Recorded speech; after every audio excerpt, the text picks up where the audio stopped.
o que estabelece aí, que a gente estabelece essa fala de química orgânica e química inorgânica? Química, quando a gente fala química orgânica, parece que ela está restrita aos seres vivos apenas, né? Aos compostos orgânicos que compõem, por exemplo, a nossa pele, que compõem os nossos ossos, etc. Mas, na verdade, não é bem isso, né?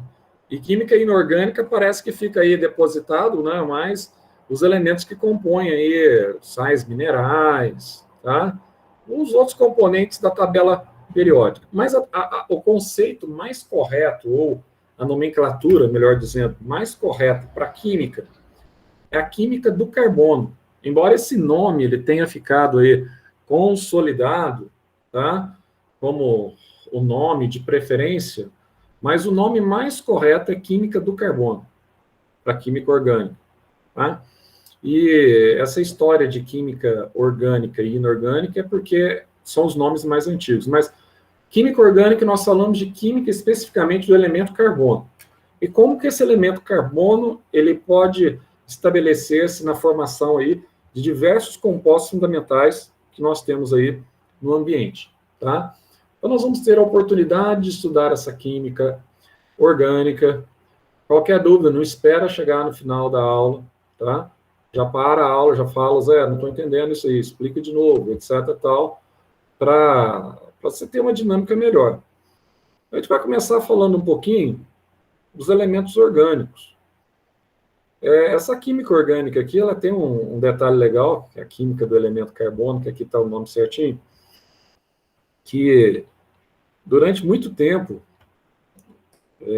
no século XVII para o século XVIII, imaginava-se que os elementos orgânicos do nosso corpo, eles não podiam ser fabricados, sintetizados em laboratório, tá?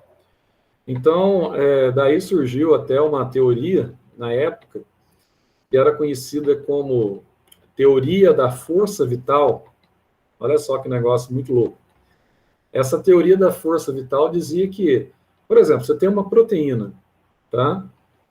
Você tem um composto nitrogenado, que é produzido no seu corpo.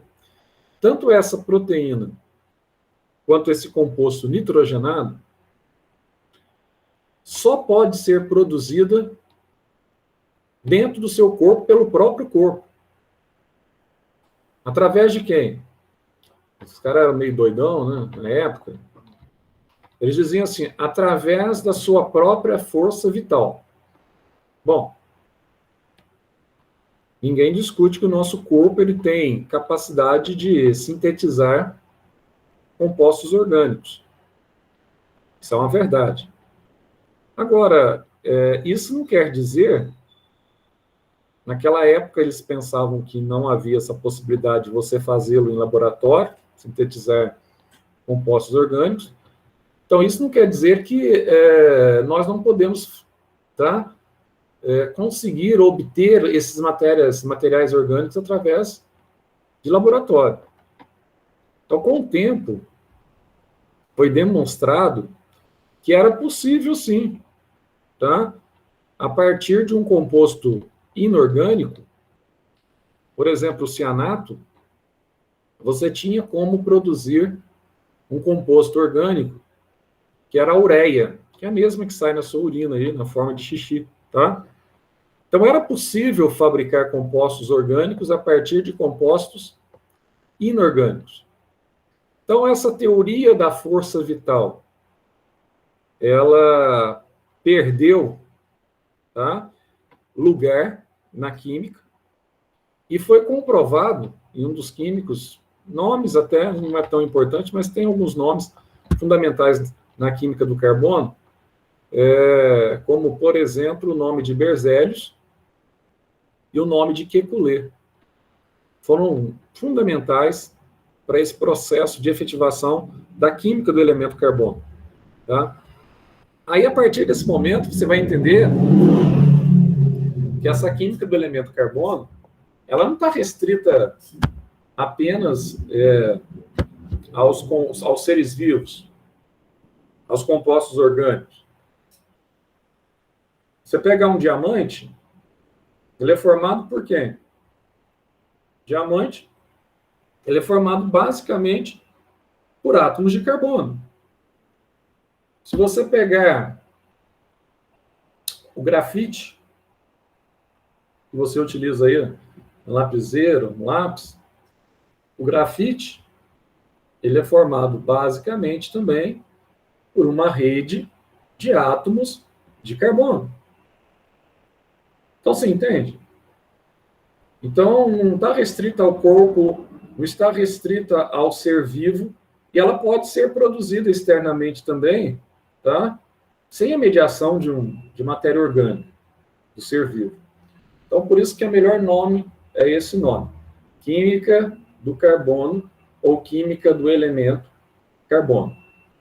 Aqui ele apresenta inicialmente um conceito que nos remete àqueles conceitos lá da biologia do primeiro ano, tá? Ou também do nono ano.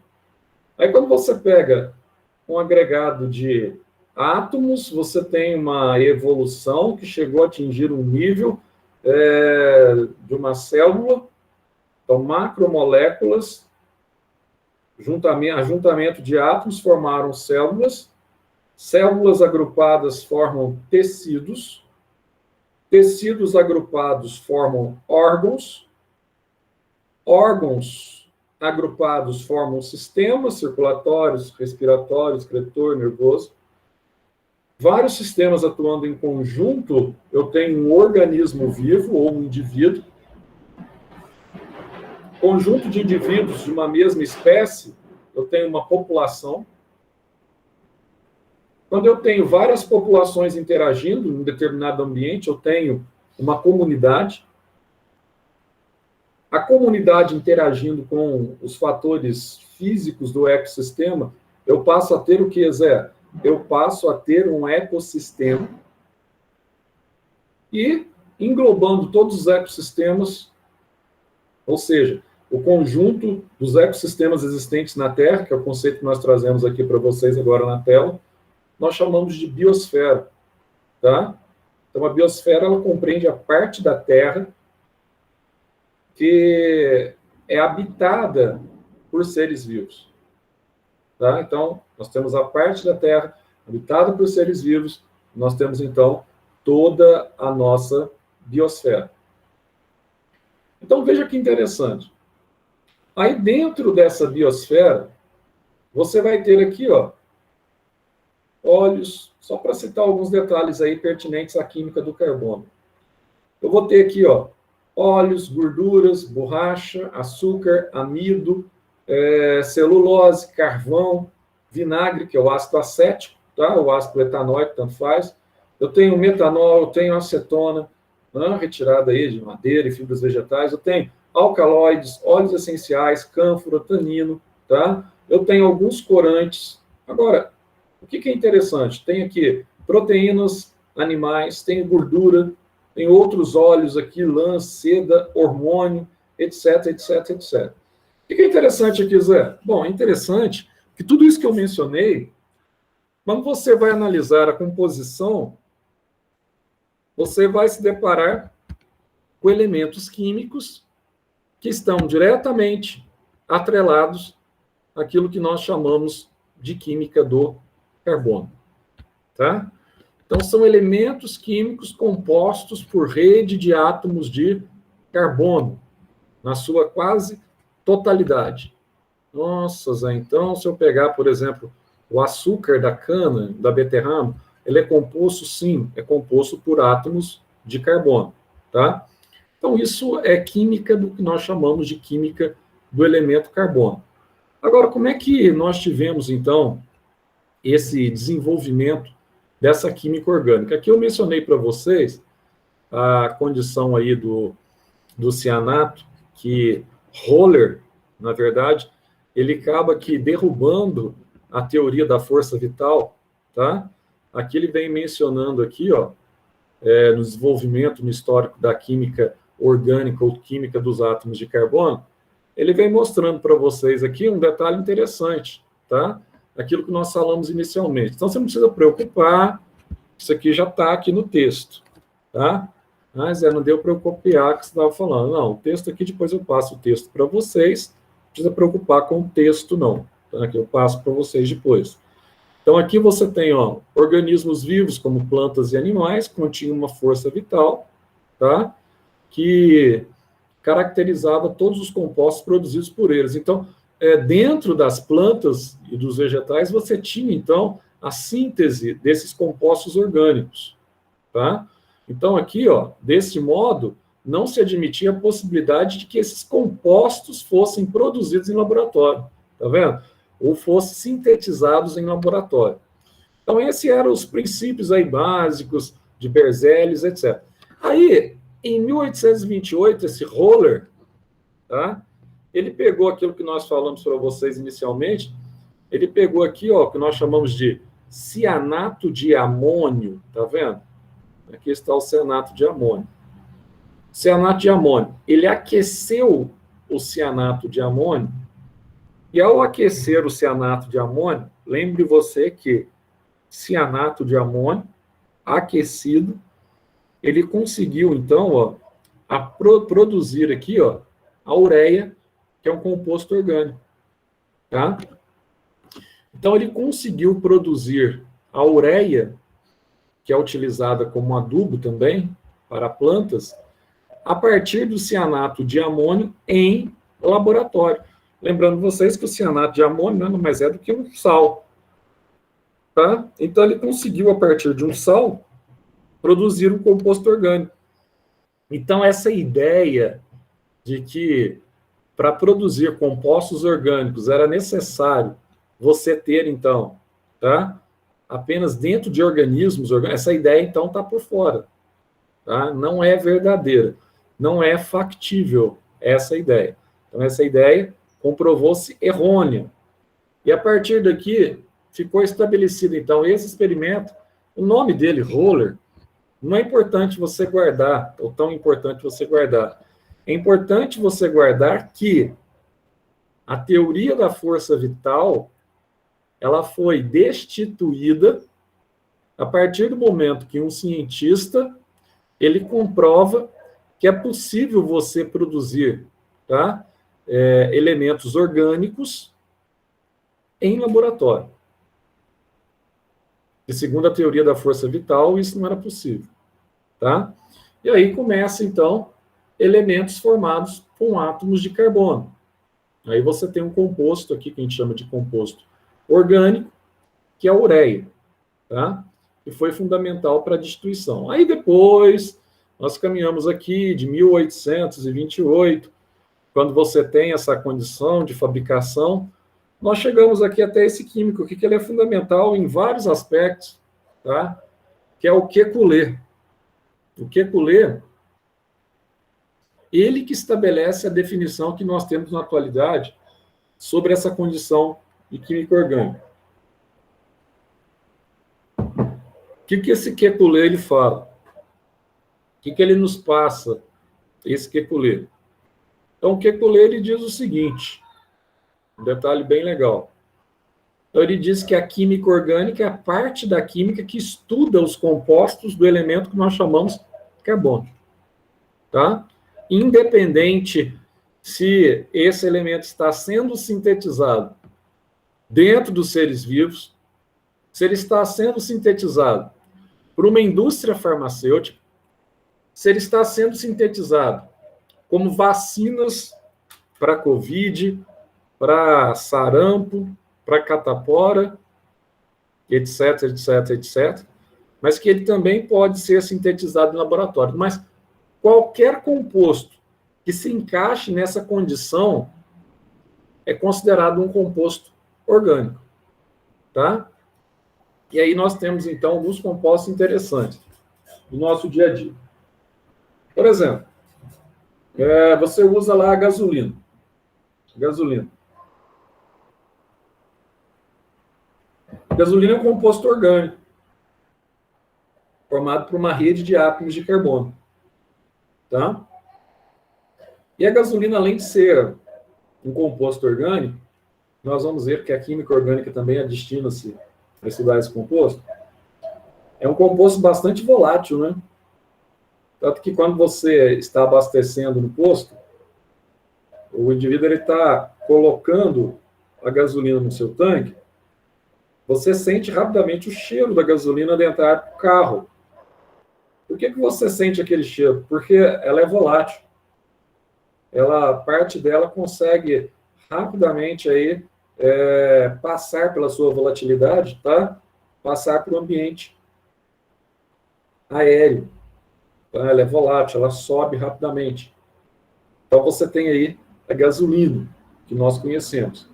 Então, olha, se a gente for analisar de uma forma geral, só por falar da indústria petrolífera, o que nós estamos aqui agora, nós estamos utilizando, que quando você analisa, ele não faz parte da indústria petrolífera. Eu creio que muito pouca coisa, né? Se você pegar e falar assim, Zé, dentro da minha boca, é provável que em algum momento da sua vida você já fez uma obturação dentária. Vamos citar um exemplo. Essa obturação dentária, ela é feita por compostos derivados de carbono ou derivados de petróleo, que são compostos a partir do átomo de carbono. Tá? Então, você está aí agora, sei lá, tem um notebook na tua frente, tem um smartphone, você está usando um smartphone. Esse plástico que protege, na maioria das vezes, esse plástico está relacionado também a compostos de carbono. Certo? Então, assim, é muito rico isso. É muito rico. Então, nós somos totalmente dependentes, direta e indiretamente, dos compostos orgânicos. E nós vamos ter a oportunidade aqui de aprender, com esse Kekulé aqui, ó, não só acerca desses compostos, mas também ele vai estabelecer aqui uma série de postulados sobre o átomo de carbono. Você vai ver que é bastante interessante. E esses postulados para início de conversa são bastante simples. A gente vai ter essa aula de química toda segunda tarde e na sexta-feira também a gente tem uma aula de química, tá? Para lembrar vocês.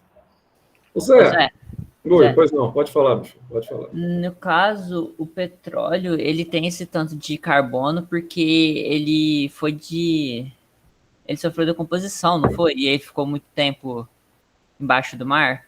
Exatamente. Exatamente, meu caro Túlio. Sofreu o processo que nós chamamos de fossilização, não é isso? Então, você tem duas condições. Quando você tem o processo de decomposição natural,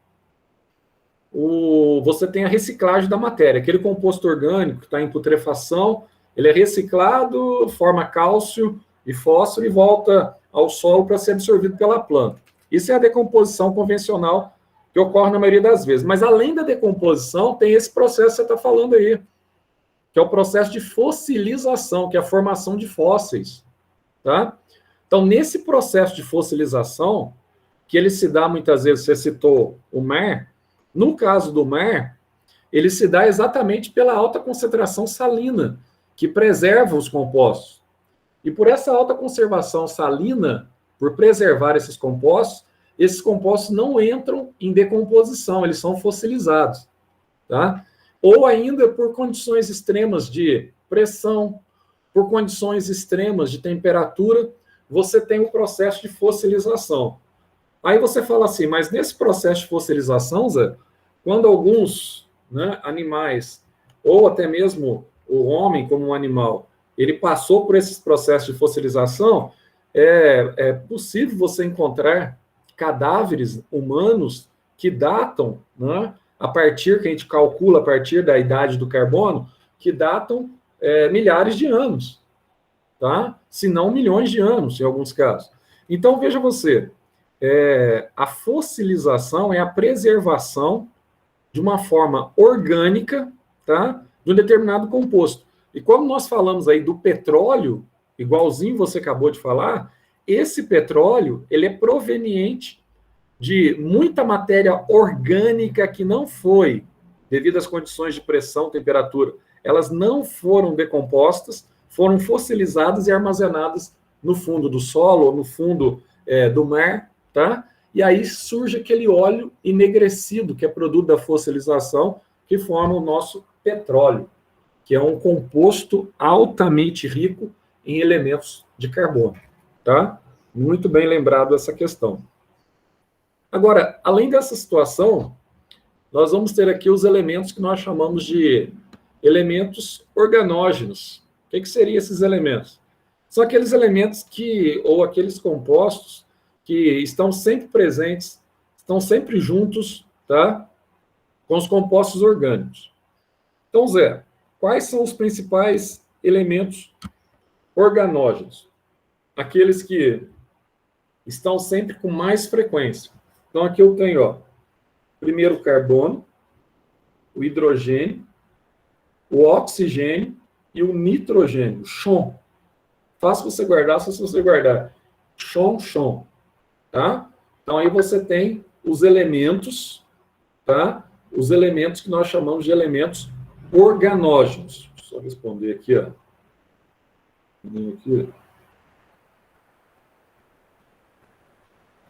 Os elementos organógenos. Então, ó, quando você está analisando o composto orgânico, você sempre vai se deparar com essa situação, tá? Elementos que têm carbono e hidrogênio, vai ter. Agora, podendo também aparecer sempre oxigênio e nitrogênio, em menor frequência, nós vamos estudar alguns que apresentam aqui, ó, o enxofre, fósforo, pode apresentar o cloro, o bromo, o iodo e outros elementos também, tá? Que vão compor essa rede de átomos de carbono que estão, então, bastante misturados. Aí você fala assim para mim, uma coisa que tem que ficar bem claro, que você não pode esquecer, um detalhe que eu vou te dizer aqui agora. Nem todo elemento que tem carbono, ele está vinculado à química orgânica. Você pode ter alguns elementos que têm carbono, que nós estudamos na química inorgânica. Aliás, nós já fizemos isso no ano passado. Por exemplo, no ano passado, quando nós pegávamos água na presença de CO2, tá? Então, água na presença de CO2, nós tínhamos, então, a formação do ácido carbônico. Água e CO2 formam H2CO3, ácido carbônico.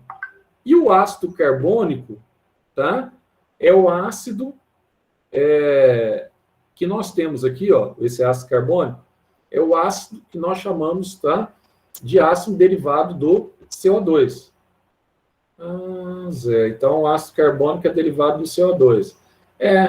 Só que veja só, tem carbono? Tem.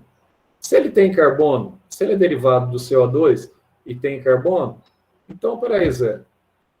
Então, tem um detalhe aqui que está muito simples para a gente fazer, então. CO2, dióxido de carbono, ácido carbônico, um composto que tem carbono, mas que não é da química orgânica. Isso. Então, quando você pega CO2, quando você pega o monóxido de carbono, o CO, embora tenha carbono, tá? Não necessariamente ele é um composto orgânico. Aí, assim, para ficar fácil para você estabelecer a conexão, embora tenha alguns compostos orgânicos que só tem um carbono também, como o gás metano, mas normalmente os compostos orgânicos eles são formados por uma rede de átomos de carbono. Então, essa é a prerrogativa essencial para a formação dos compostos orgânicos. Então, eles são formados por uma rede de átomos de carbono, com algumas exceções, como metano. E, além disso, aqui, ó, nós vamos ter também, ó, os cianetos, ó, que é o carbono com o nitrogênio, forma o cianeto de potássio aqui, cianeto de sódio, carbonato de sódio. Esses compostos aqui, a partir de cianeto, nós estudamos na química inorgânica e não na química do carbono, tá? Então, tem exceções, mas são poucas as exceções. As maiores exceções são aquelas que eu já coloquei aqui para vocês, que estão aventadas aí no texto, tá? Agora, ô Zé, deixa eu entender esse Kekulé aí, ó. Esse cara aqui, ó, tá? Ele é considerado aí um dos pais da química orgânica na acepção da palavra. Ô Zé, quais são os postulados que ele defendeu para a química orgânica? Tem alguns postulados fundamentais de Kekulé, Zé. Nós vamos ver aqui, ó. O que ele fala? Na verdade, nós temos alguns postulados. Primeira coisa que nós vamos entender, e como nós não estamos com material nosso ainda, mas a gente vai falar depois, uma matéria que a gente vai rever do ano passado, daquela matéria de hibridização. O carbono, ele é um composto que sofre hibridização dos orbitais, tá? Então, ó, embora quando você faça aquela regra de Linus Pauling do carbono, tem 6, nós vamos entender por que o carbono tem número atômico 6. Você faz lá 1s2, 2s2, 2p2, tá? Então, se fizer 1s2, 2 elétrons no orbital, 2s2, 2 elétrons no orbital. Aí eu tenho o orbital P, Zé, e no orbital P, eu tenho 2p2. Aí eu tenho 2 elétrons no orbital também. Aí você fala assim, bom, mas se eu tenho 2 elétrons no orbital, não era mais fácil eu perder 2? Aí não teria que estabelecer, então, uma ligação covalente apenas com 2? Teoricamente, sim, mas só que na prática isso não acontece. Isso foi provado por Kekulé. Porque, na verdade, ele vai falar assim, Kekulé, o carbono, ele não vai compartilhar apenas 2 elétrons. Na verdade, na prática, ele compartilha 4. Ah, mas por que ele compartilha 4, Zé? Porque, na verdade, ele tem um processo que nós chamamos de hibridização. Você tem a fusão do orbital S com o orbital P. Aí fica a fusão do sp3, né?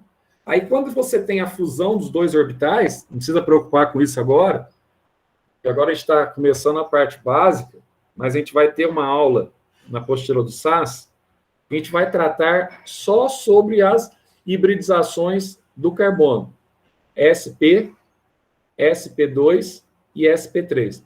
Nós vamos falar só disso, tá? As hibridizações. Aí você vai ter aqui, ó. Então você tem aqui, ó, tetravalência. O que significa tetravalência, Zé? Significa que ele tem a capacidade de estabelecer 4 ligações. Isso que é a tetravalência. Então, a princípio, vamos só estabelecer isso. O carbono, ele pode fazer 4 ligações com outro composto, tá? Principalmente com os ametais.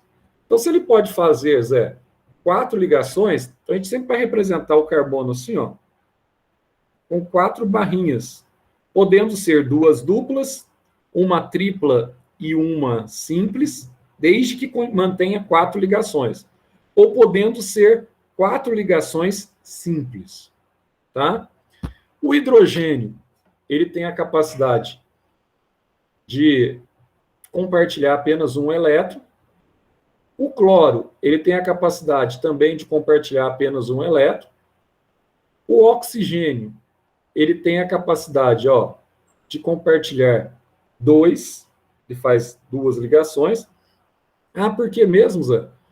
O oxigênio, você vai lembrar que o oxigênio, ele tem 2 elétrons, aliás, ele tem 6 elétrons na camada de valência, na última camada dele. Então, para ele ficar com 8, que é a configuração de um gás nobre, ele pode, então, compartilhar 2, tá? O cloro tem 7, pode compartilhar 1. O hidrogênio tem 1, pode compartilhar 1. E o nitrogênio tem 5, para ficar com 8, ele pode compartilhar 3, tá? Daí a razão para que eu tenha essas condições. Mas aí o mais interessante aqui, ó, que o Kekulé diz o seguinte, cada composto ou cada elemento, melhor dizendo, carbono, ele tem a capacidade de compartilhar 4, tá? 4, fazer 4 ligações. Então, esse é o primeiro postulado. Então, por exemplo, se eu colocar aqui o carbono e for ligar com o hidrogênio, cada hidrogênio compartilha 1, cada carbono compartilha 4. Então, eu preciso de 4 hidrogênios para cada carbono. Aqui você tem o famoso gás aí, tá? Liberado no processo de ruminação, que é o gás metano, que nós falamos para vocês na parte da manhã na biologia. Então, aqui você tem o famoso CH4, também conhecido como gás metano. Então, esse é o primeiro postulado. E aqui você vai enxergar, ó, sempre quando você tem, para a gente finalizar aqui, essa aula, sempre quando você tem um composto formado por uma rede de átomos de carbono, olha como você tem que contar aqui, ó. Ah, Zé, como é que eu vou contar aqui, ó? Aqui ele está colocando para você que o rosinha é o carbono. E o azulzinho aqui, as bolinhas azuis, o hidrogênio, tá vendo? Então, olha só que legal, ó. Então, sempre o carbono, ligações que envolvam carbono, cada carbono tem que ter 4 ligações. Então, tem 1, 2, 3, 4. Tá vendo, ó? 1, 2, 3, 4. 2, 3, 4. Ó, 1, 2, 3, 4. 2, 3, 4. Então, cada composto desse, o carbono mantém, então, com as suas 4 ligações, independente de composto químico que nós estivermos trabalhando.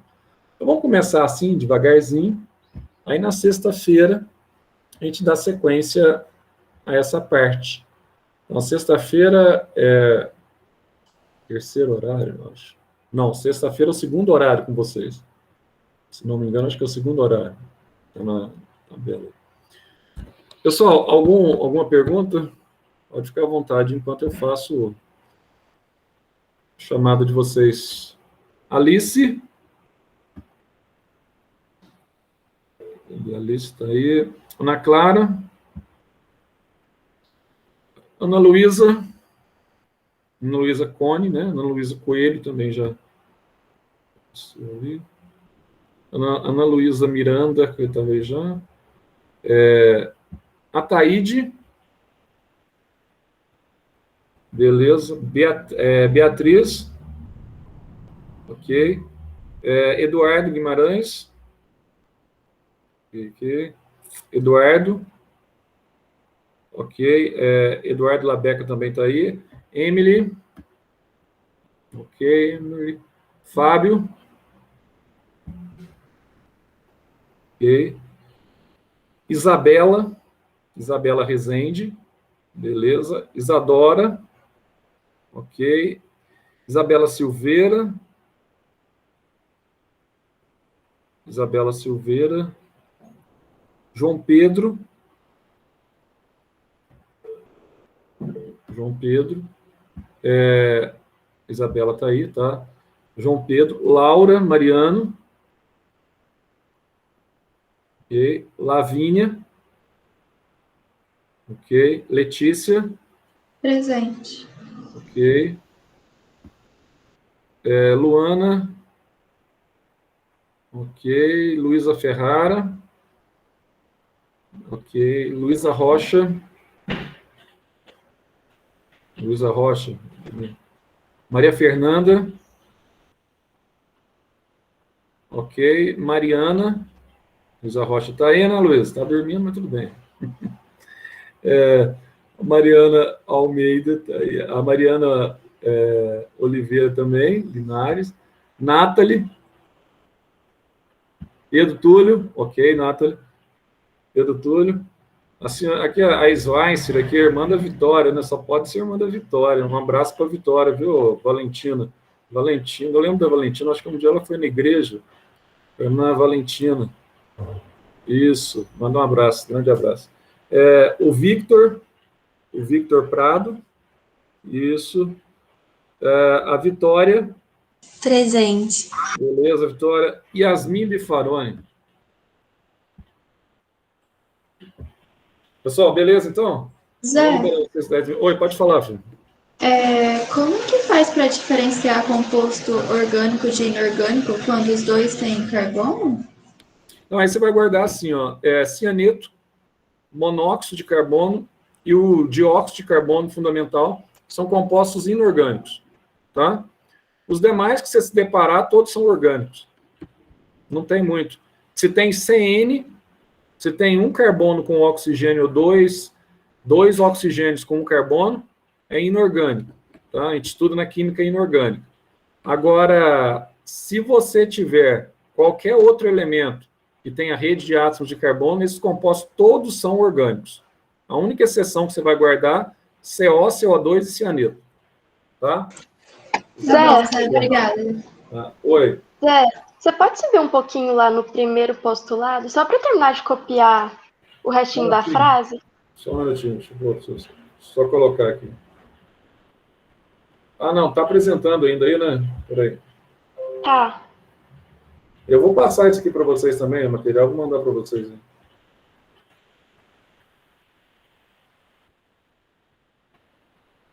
Primeiro postulado, né?